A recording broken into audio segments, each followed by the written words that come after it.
Welcome to the session. In this video, we'll be discussing about principal component analysis. Now let's first understand what is principal component analysis, or also commonly called as PCA.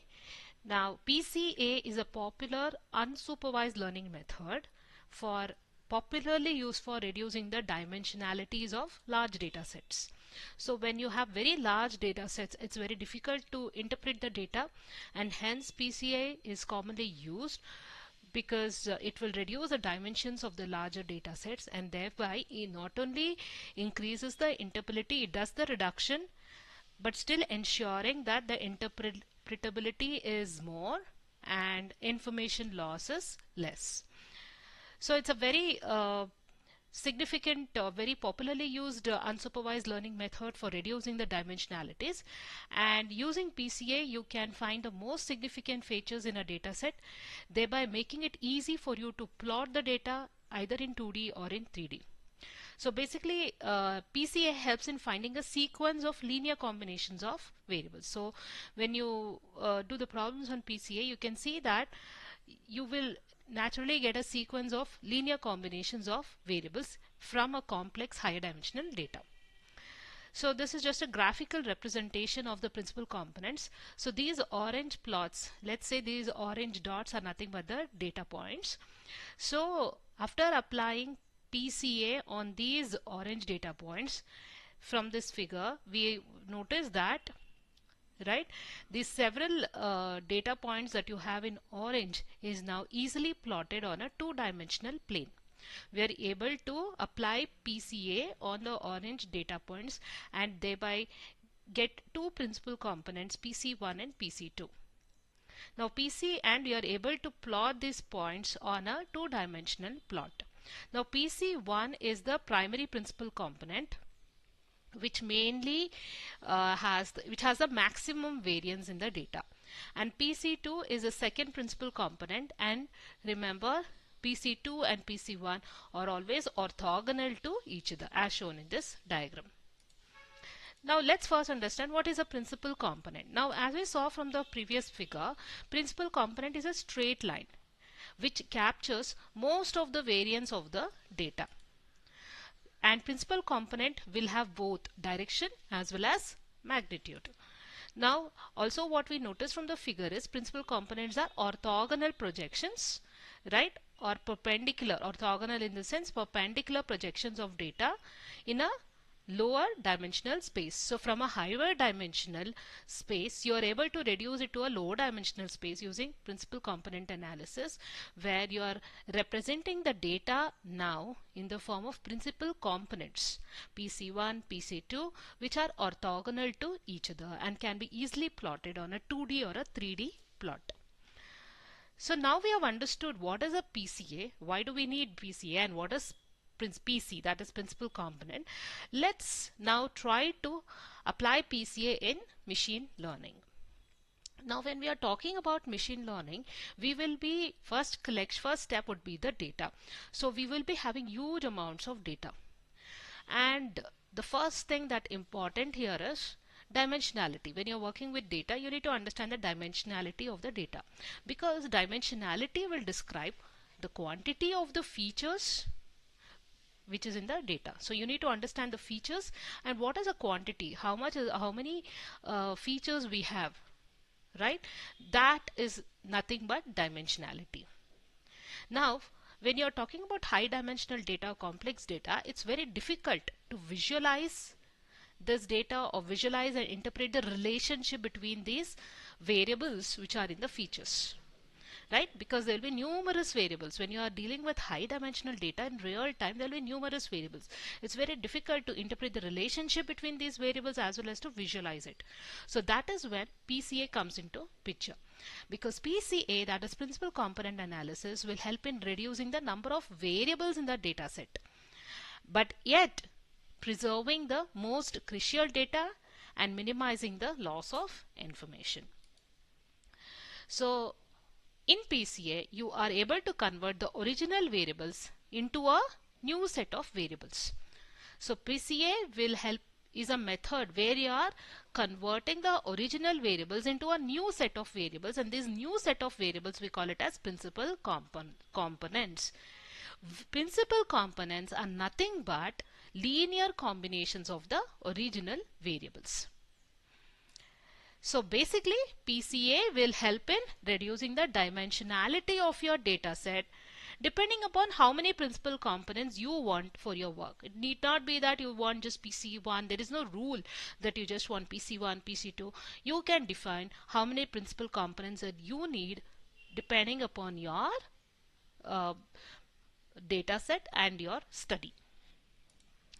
Now coming to the objectives of PCA, the objective of principal component analysis is to select fewer principal components that accounts for the data's most important variation. So when you are deciding that you're going to use PCA for your data set, decide how many principal components you have.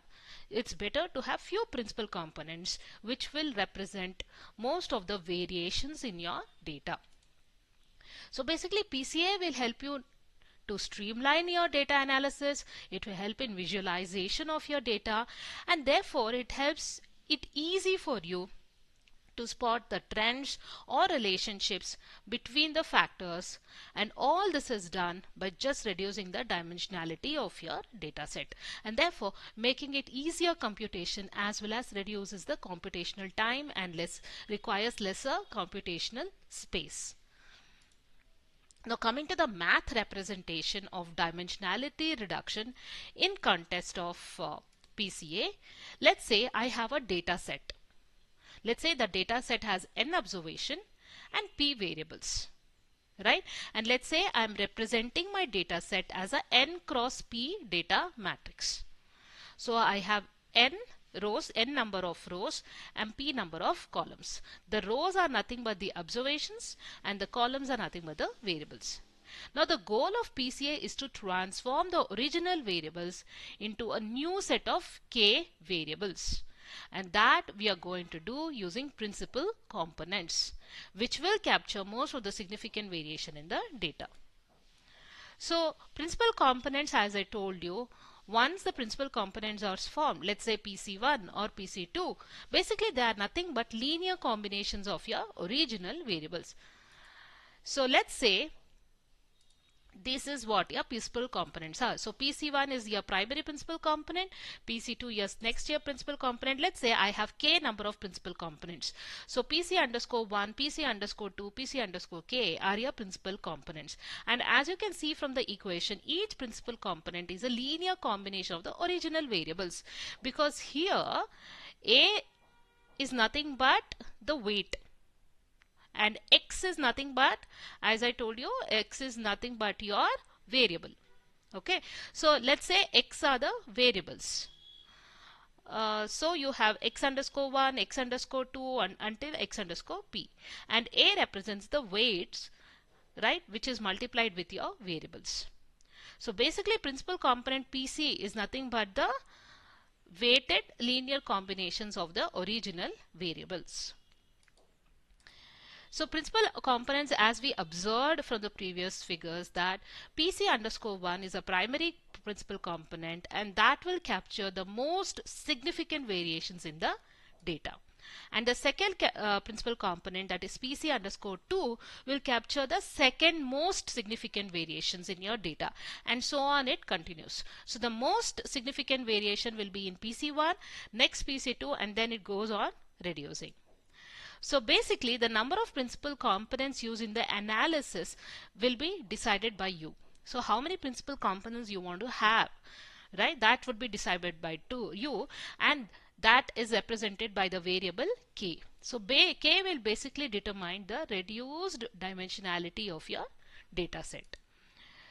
So when we go into talking about principal component, it's very important that we understand correlation and covariance. So when we are doing problems, we will be doing a covariance matrix. So in one of my videos, I've also given a difference exactly between correlation and covariance. The link I'll give you in the description box. So basically correlation, now both correlation as well as covariance are statistical measures.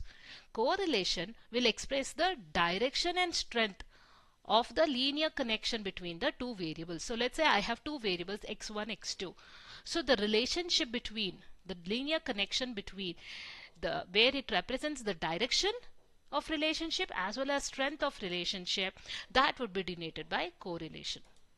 And covariance, when we are forming a covariance, when we are doing the problems, we will see I will be following a covariance matrix, which will be a square matrix, where it is actually displaying the pairwise correlations between all the variables. So in covariance matrix, we are making pairwise correlations between the all pairs of variables in the data set.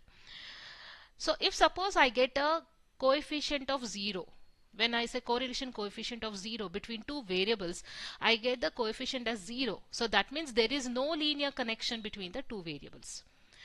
And suppose I get the coefficient of 1 or minus 1, it means that I have a perfect correlation. And because it represents magnitude, plus 1 means I have a positive correlation, minus 1 means it's a negative correlation. Now, as I already told you, principal components in PCA are nothing but linear combinations of the initial variables, which maximizes variance explained by the data. So let's see what are the important steps in your PCA algorithm. The first step is you need to find the mean. Second step is calculate the covariance matrix. So covariance matrix, basically, as I told you, will tell you the relationship between the variables in your data set. Then you have to find the eigenvectors and eigenvalues. See, basically eigenvectors represents the directions in which the data will vary the most, and eigenvalue will represent the amount of variation along each eigenvector. So amount of variation is represented by the eigenvalue and the direction of variation is represented by the eigenvector. And then fourth step is you have to form your or choose your principal components. The principal components are the eigenvectors with the highest eigenvalues. So basically it will represent the principal components will represent the direction in which the data is varying, as well as this will tell what is the amount by which the data is varying. So basically principal components are used to transform your original data into your lower dimensional space. So finally you have a transformed data. The final step, you will notice that your original data is transformed from high dimensional space to your low dimensional space. So what are the applications of PCA in machine learning? You can use PCA to visualize the multidimensional data. You can use it to reduce the number of dimensions in your data. It need not be healthcare. You can use it for any of your purpose. So basically for dimensionality reduction, for reducing the number of dimensions, for resizing an image, you can use PCA. So some of the applications in finance, you can use PCA to analyze the stock data and forecast the returns. Because you have very huge amount of data, you can just reduce the dimensionality and therefore analyze your stock data using PCA. And also very important is PCA will help you to find patterns in your data sets. By reducing the data sets to a low dimensional, you are able to visualize better and therefore find patterns or relationships between your variables. So that's it for today's session. Please click on the link which is given in your description box, where I'll be discussing 2 problems related to PCA. Thank you so much, and please subscribe to the channel.